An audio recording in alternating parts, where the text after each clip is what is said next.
Bharatiya Janata party आपको बलिया का जिलाध्यक्ष क्यों बनाए? ये पार्टी का विषय है। मैं पार्टी की एक कार्यकर्ता हूँ और पार्टी किसे जिला अध्यक्ष बनाएगी, बहुत लोगों ने आवेदन किया है। ये पार्टी निर्णय करेगा।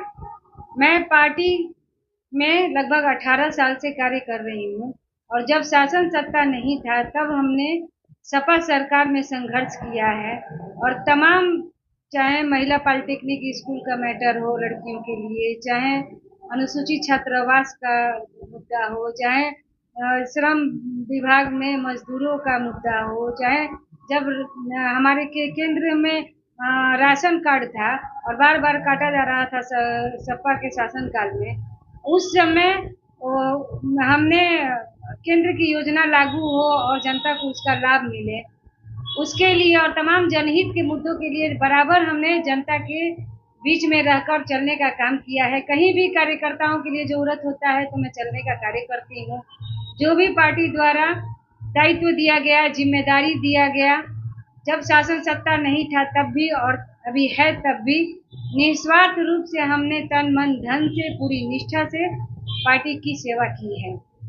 जिलाध्यक्ष के दावेदारों में 50 से अधिक लोग हैं। ऐसे में एक किसी एक को जिलाध्यक्ष बनाने पे क्या इसमें बगावत की संभावना है? नहीं, बगावत की संभावना बिल्कुल नहीं है। चाहे पार्टी जिसे भी योग्य समझेगी, जिला अध्यक्ष बनाएगी, सब लोग उसका सहयोग करेंगे। मेडिकल कॉलेज मिला है, इसको आप मिलने के लिए किसको श्रेय देना चाहती है? बलिया को मेडिकल कॉलेज दिलाने में किसको आप श्रेय देंगे? जाहिर सी बात है कि बड़े भाई आदरणीय दयाशंकर सिंह जी, परिवहन मंत्री जी ने अथक प्रयास किया था इसके लिए। उन लोगों का चुनाव में भी ये घोषणा था कि हम मेडिकल कॉलेज यहाँ पे खुलवाएंगे और उन्होंने इसके लिए प्रयास भी किया। बलिया जनपद में पूरी तरह से ये हर्षोल्लास का विषय है, बहुत ही सब लोग खुश हैं। जाने कितने लोग रास्ते में ही जाते वक्त दम तोड़ देते थे और इस मेडिकल कॉलेज की बहुत ही कमी महसूस होती थी। इसके लिए माननीय मुख्यमंत्री जी का कोटि कोटि आभार और माननीय मंत्री दयाशंकर सिंह जी को।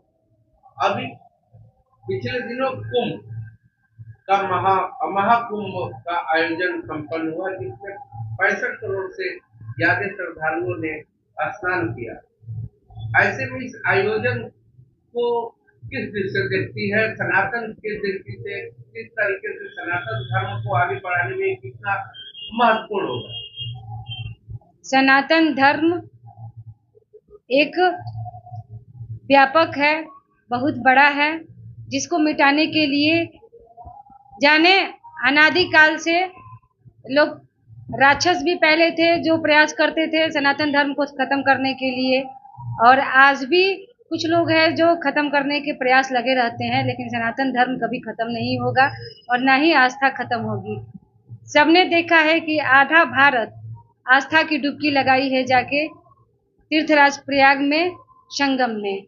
भारत ही नहीं, पूरे विश्व से लोग आकर आस्था की डुबकी लगाई है और जहां भी लोग गए हैं ये तारीफ किए हैं कि जिस तरह से यहाँ पे स्वच्छता था, जगह जगह शौचालय की व्यवस्था की गई थी, जिस तरह से जगह जगह होटल की व्यवस्था थी, जिस तरह से भंडारे का जगह जगह आयोजन हुआ था, जिस तरह से ट्रेन की सुविधा थी, जिस तरह से रोडवेज की सुविधा थी, जिस तरह से वहां पे प्रशासन की सुरक्षा की व्यवस्था थी,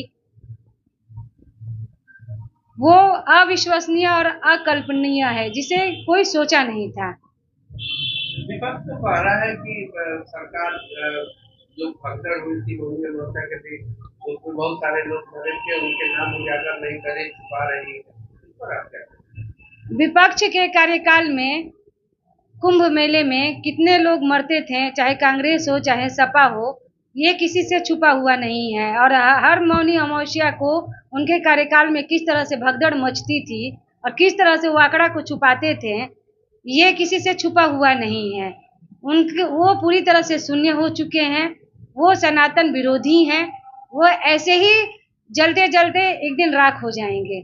पूरी तरह से वो शून्य हो चुके हैं, उनका अस्तित्व खत्म हो चुका है। अगर सनातनियों का कोई सम्मान करता है, सनातन धर्म का कोई सम्मान करता है, हिंदुओं का कोई सम्मान करता है, तो एकमात्र भारतीय जनता पार्टी करती है। इस महाकुंभ से सनातन धर्म को आगे बढ़ने में कितनी मदद मिलेगी?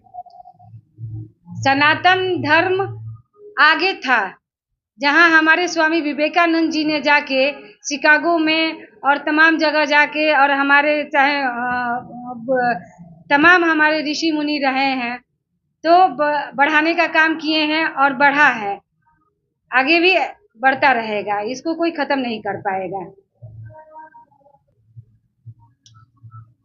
भारत में ही नहीं, विदेशों में भी सनातन धर्म में लोगों की आस्था बढ़ रही है, जिसे लोग मान रहे हैं, जिसको लोग अपना रहे हैं, शांति की तलाश कर रहे हैं, लोग साधना कर रहे हैं। मतलब 65 करोड़ लोग जो स्नान किए हैं, यह सनातन धर्म में लोगों की आस्था को बढ़ने का संकेत है। बिल्कुल बिल्कुल।